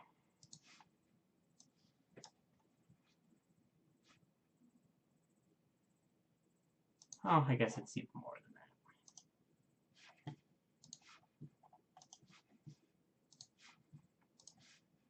I'm just stupid. So we might even want to look for someone who's about a $5 million dude, not a $30 million dude.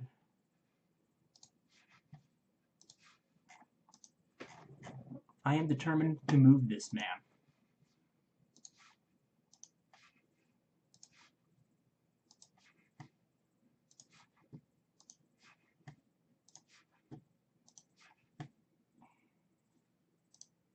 Oh,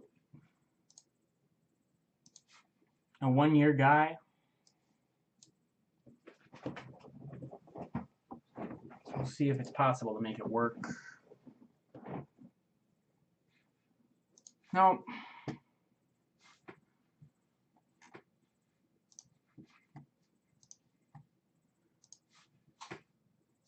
This one totally makes sense, right?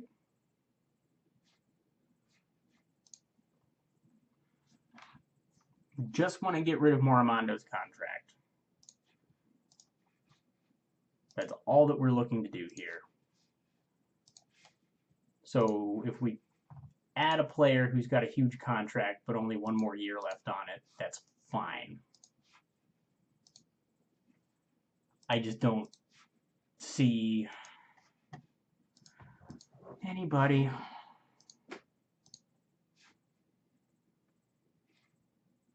I guess we could talk to the Yankees again. What's... No, yeah, because he's got 5 years on that. Look at the Dodgers. How long? 3 years, $28 million for a relief pitcher is just completely ridiculous. Maybe they would move Goldschmidt. No, because he's got an extension already. Ralston Cash has an extension signed. Dallas Keuchel. That could work.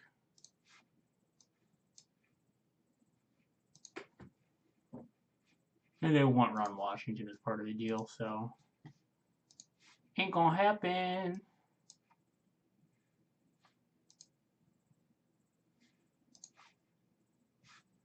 Yeah, so Moramondo's not going to move. We're probably stuck with him for 1 more year, which is unfortunate.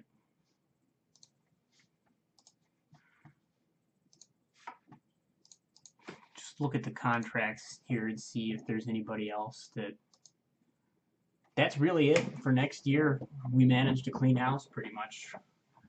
So I'll sim a couple more days here and see...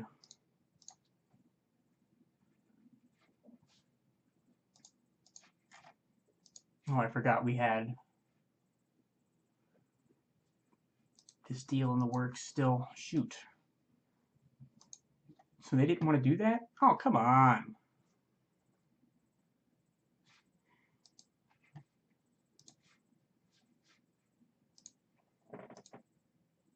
Give up basically a franchise player with years of team control left just to unload contracts, which basically defeats the entire purpose of doing this.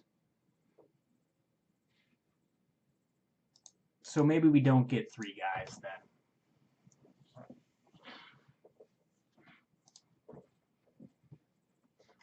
We can still pick up... Well, maybe we go for their number 1 guy then. No, he's not going to let that happen at all.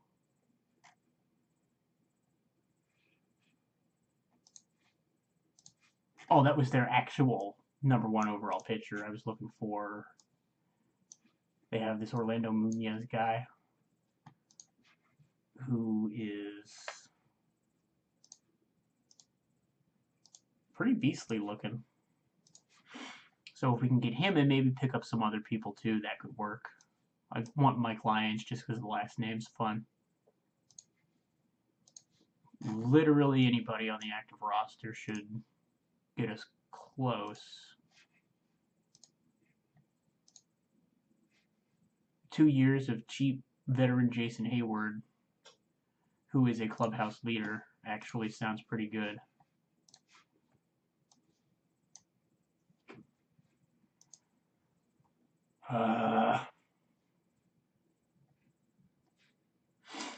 So,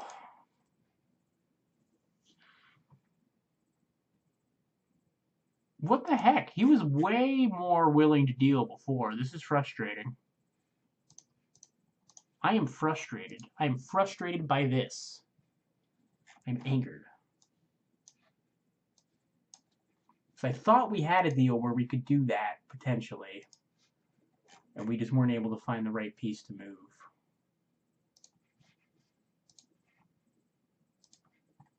A guy for $5 million in 2 years, maybe.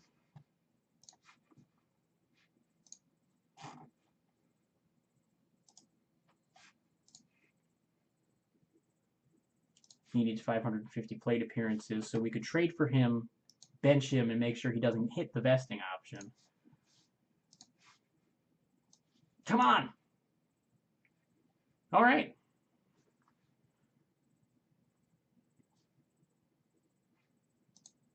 Is there a piece we can add that doesn't count for anything for us that'll make it worthwhile just to close it out?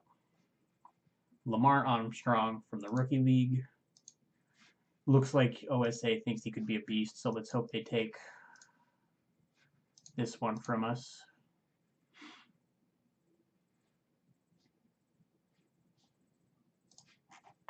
Still don't want to do it. But we're getting closer. Same pieces still.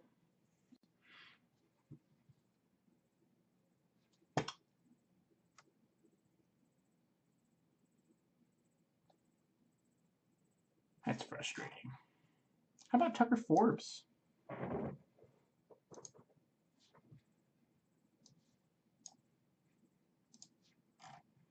Do I have like a mid-level prospect I can move to get this thing off the ground? Do I have a mid-level prospect?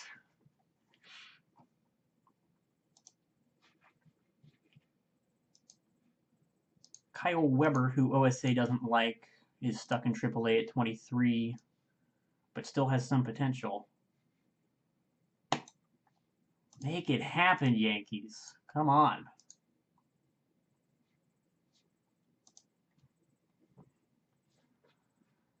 We got it. Goodbye, Jose Ramirez and Bobby Bradley. This is bittersweet, but we are setting the pieces up here, even though the fan base hates us, to finally have a good team again. There's actually going to be budget room. We came into the year $120 million in debt and have managed to bleed all of that money out. There's like no fan interest left, but I just want to, let's just look at the transactions here that we've been able to pull off. I hope I can get for the whole year. No, this is just for July. What about just trades? No, it's not going to let us look at it, but basically 6 players making at least $20 million have been traded at some point this season. We've gotten some great prospects for all of them. I'm curious to see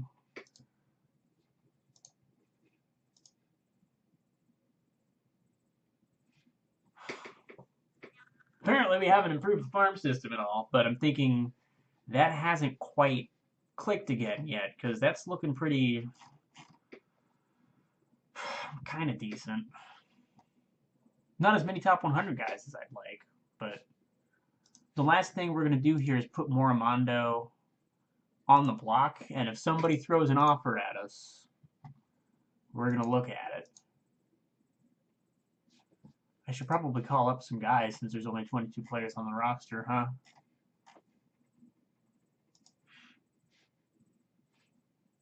He's still happy.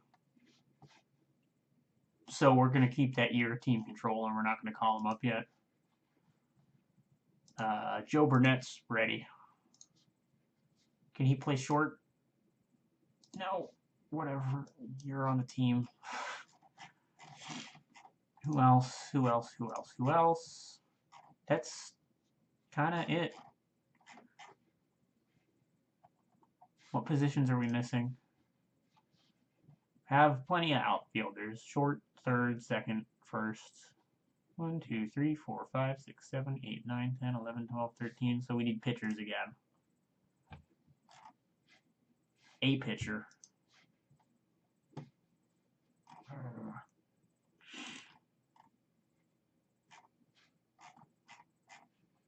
Our farm system that is completely devoid of arms. At least at the upper levels.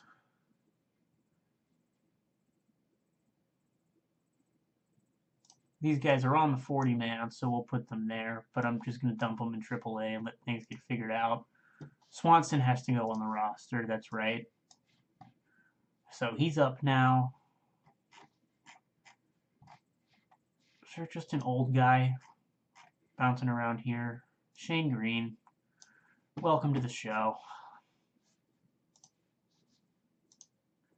Have the coach build the staff again, but bump these guys to throw as often as possible. And we'll forget about the starters. Pitching and relief.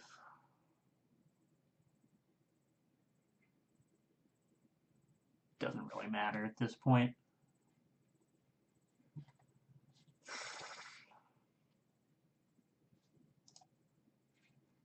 I have one left-handed pitcher, too. Great. Just have him build that out again. What a joke of a team.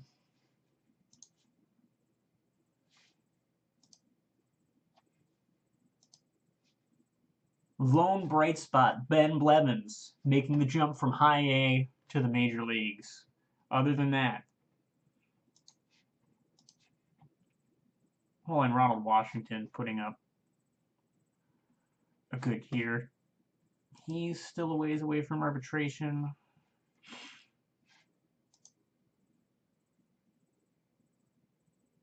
No, he's not going to take a pre-arbitration deal. Okay. But on the deadline, I want to see if we get any good offers from Moramondo. I'm not optimistic, but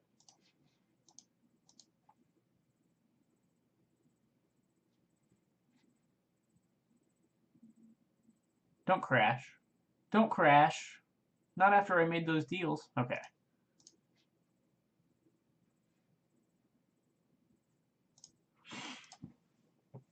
Oh, it's deadline day.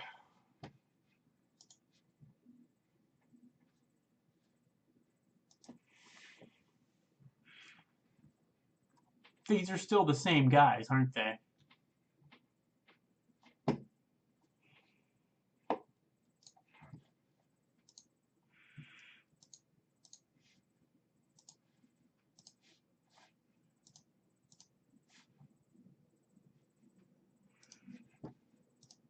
And they're trying to move these guys for the exact same reason that I am.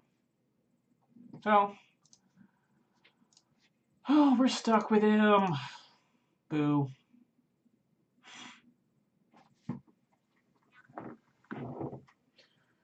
If you're still sticking around, thanks for hanging out. We're coming up on about 2 hours of streaming here. I know it's not the most exciting game in the world, but at least in small doses, I hope it's interesting. I do want to get music playing in the background the next time, so it's not just spreadsheets and me dicking around. But as we continue to move here and progress through the game, I think it's going to be fun to see what we can do with this team from such humble beginnings. Humble beginnings. This guy's having a great year again. There's hope for this team yet.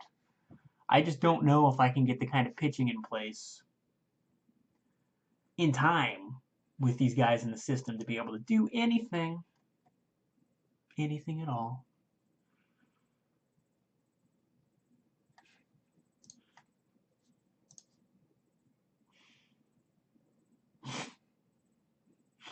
Oh well.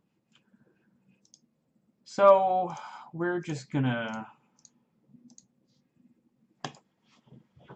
scoot through the rest of this season because there's really not much else that I can do for this year. We're past the draft. We got rid of the players. We got rid of all of the players that we had targeted to get rid of, except for Moramondo. Ooh! Look at what our scouts found.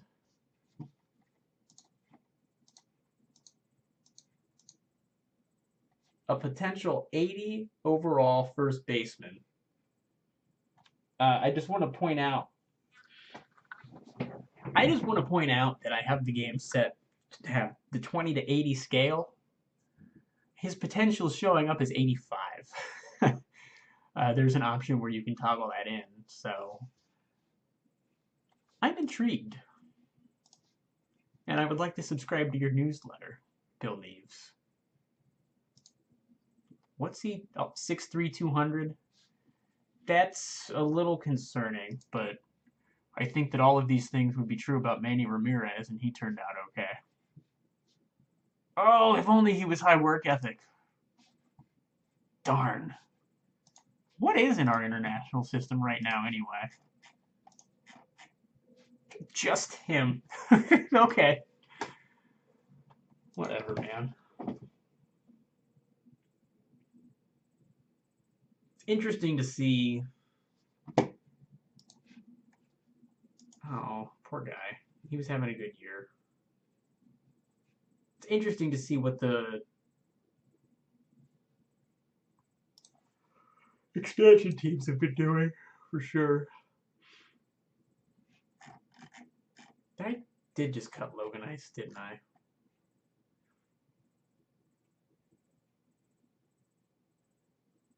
We do have another catcher on the 40-man. That's good.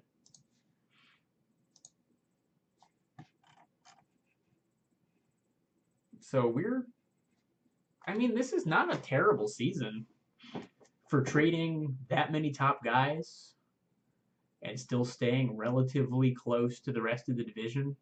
I mean, 53 and 68 sucks. I'm not going to pretend that it doesn't.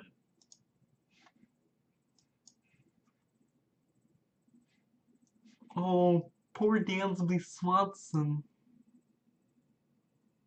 Poor Dansby Swanson doesn't feel like he's being used correctly because he's not playing his position.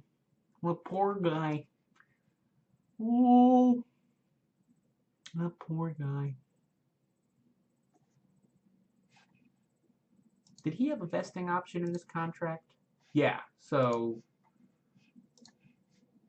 550 plate appearances. That's why he's not happy. So we got to keep him under. We got to keep him under here.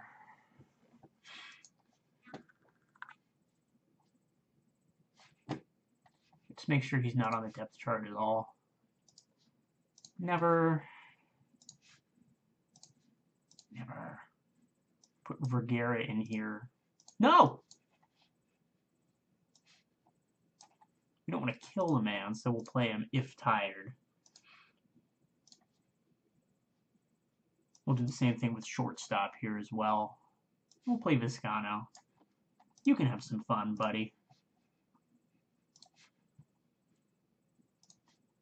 Yeah, so he's not starting, but he's been getting plenty of time because of the depth chart.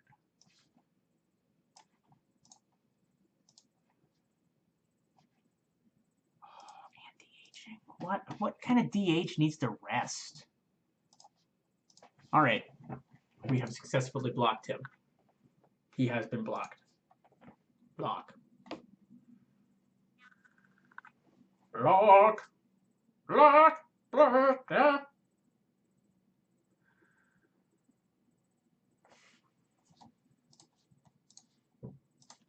We're getting close to the end of the year. We're sneaking up on it.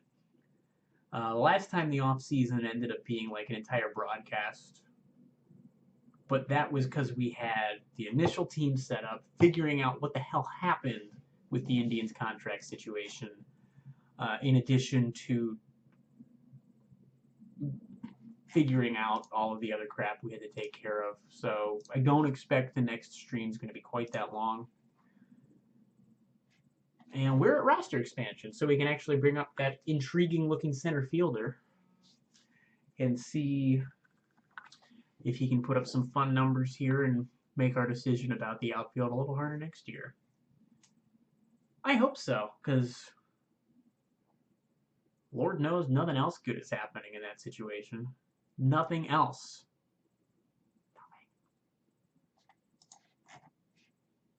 I am going to actually look at the player development update real quick. One note I have for the Out of the Park guys is I wish you could sort this. I wish you could sort this by who improved and who hasn't. I brought it up last time, but I'm bringing it up again. I know nobody's watching right now, so it doesn't matter. But the American people crave a change in the way they view the player development update. Make it happen. Let me be clear. I think it's important for all players of Out of the Park baseball. We don't need a confusing list. We need clear, decisive, actionable information. I approve this message. So, the roster expanded. Just send them all.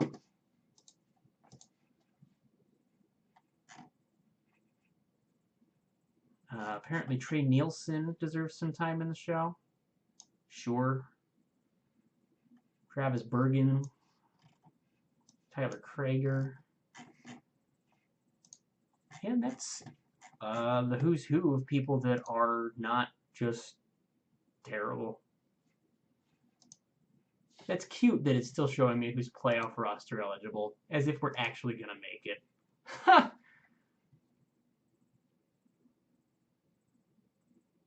Well, hello, 113 Candle Magic. I don't know if you ever played the NCAA football games, but it was always really nice to be able to go through and it showed you like, oh, hey, he was +6 this offseason, or looks like your senior quarterback actually got a little bit worse. So maybe if there was at least a recap at the end of the year for prospects where it could give you a rundown of like, here are the prospects that improved overall the most or improved their potential the most. Here are the guys that were the most disappointing in terms of their development. It would be nice to have a little more insight into that, just from a high-level overview, because otherwise you're just shifting through this sheet that's like, okay, seeing it month to month doesn't help nearly as much as it would for the entire year. Just limp this team into the end of the season here. I predicted like 63, 65 wins, so this is better than I thought somehow. Somehow. We're better than the expansion teams. Proud of that. Oh. The Pirates are terrible too. Then around baseball, Thurvin Matos. That's an incredible name. Has 48 dingers. These are some great baseball names, actually. I'm not putting him on the DL. I want to go back to this. First league leaders again.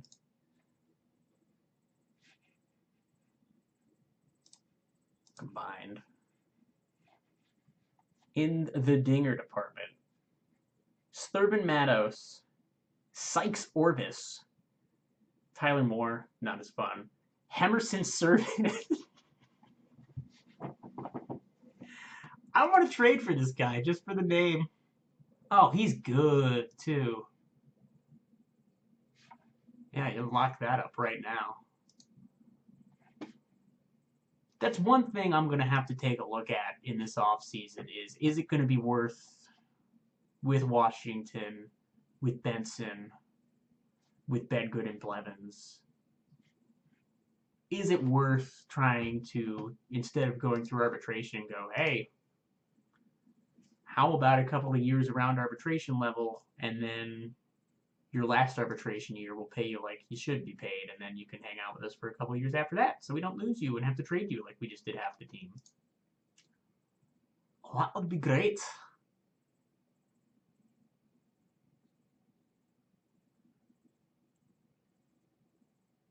Oh, excuse me. Think they can get to 70 wins? They had a 6-game winning streak earlier in the year.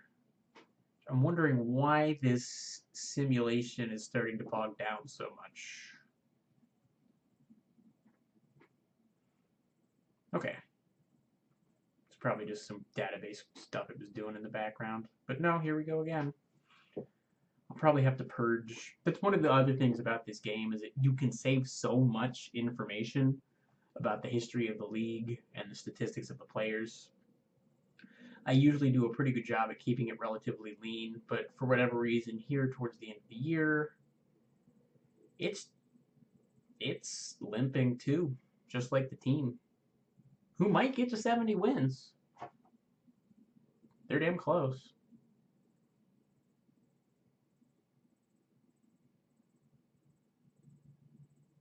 Ugh.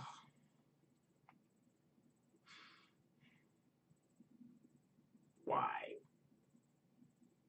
Thurman Manos, sitting at 54 home runs, has a shot here at quite a special season. All right, this is... If we weren't so close to the end of the year, I would pause this fucking thing and just dump all of the data out of the game. But we're...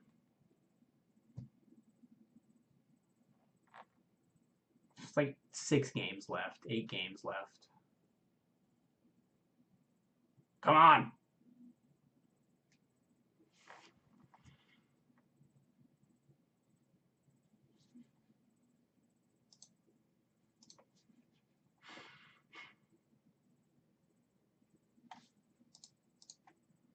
I don't even want to know what score it's going to give me. I'm pretty sure we're getting a 1 out of 100 for the year just based on the record.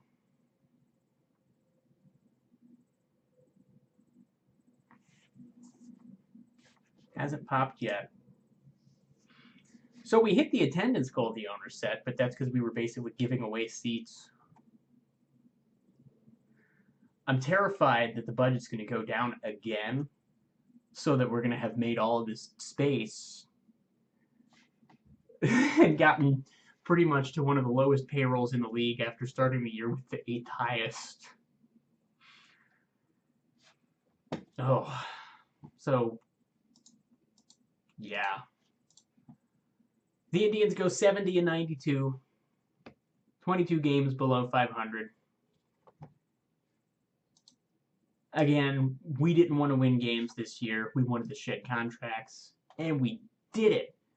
And there's one other $30 million contract coming off the books now, too. So next Wednesday, I will be picking this back up again. I might hop on, since we are going to have the holidays here, a couple times over the next week or so, because I'm not working next week at all. Just to try and slug through some of the off-season stuff in like a quick half-hour session. But thanks everybody who stopped by. Hopefully we have put this baseball team in a position to get back to where it was a few years ago when it was winning championships instead of where it ended up because they threw unlimited dollars at players that were getting old. So hope to see you next time, and hopefully we can make this Indians team a real contender again.